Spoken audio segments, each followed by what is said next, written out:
Get to what many believe is the real root of the argument when it comes to the language issue in the United States. The big fear among a lot of people who are promoting English-only laws in the United States, like Tom Tancredo, the congressman we were just talking to a little while ago, is that with all the Hispanic immigration, English, the language of this nation, will simply disappear. That's going to be overwhelmed by so many Spanish speakers that are coming to this country.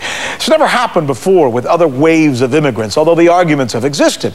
Otherwise, we'd be speaking German right now, or Italian, or something of the sort.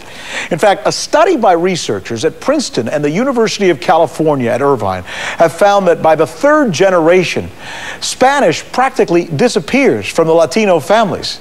Historical and contemporary evidence seems to indicate, and this is from this study, I'm going to quote it for you now, historical and contemporary evidence indicates that English has never been seriously threatened as the dominant language of the United States.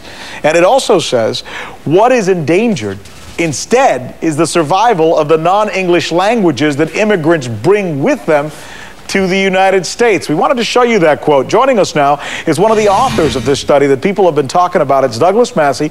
He's a professor of sociology and public affairs at Princeton University's Woodrow Wilson School, and he's good enough to join us now. Professor Massey, thanks so much for being with us. We're going to put this study here so we can break it down for some of the folks. This is what you found. Here it is. Take it tight if you would, Chris, and we'll see if the viewers at home can get a chance to see this.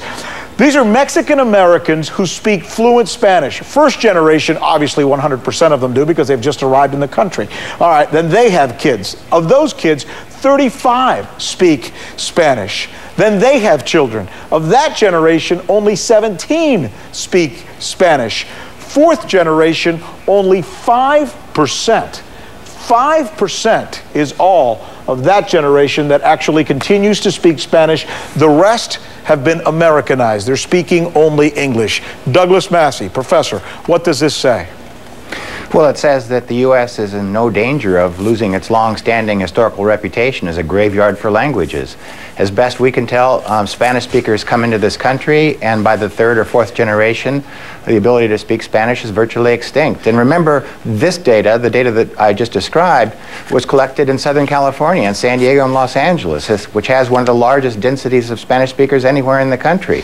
And if it's happening there, it's bound to be happening in Minneapolis and Nebraska and other places. But you can get where so many people struck by the first generation, they happen to live in a town like Miami or Los Angeles, where there really are huge concentrations of people who've just arrived, and they look at it, they look around them, and they say, wait a minute, they're taking over, right? Well, it can seem that way to some people, but a lot of the people that they hear speaking Spanish, in fact, also speak English.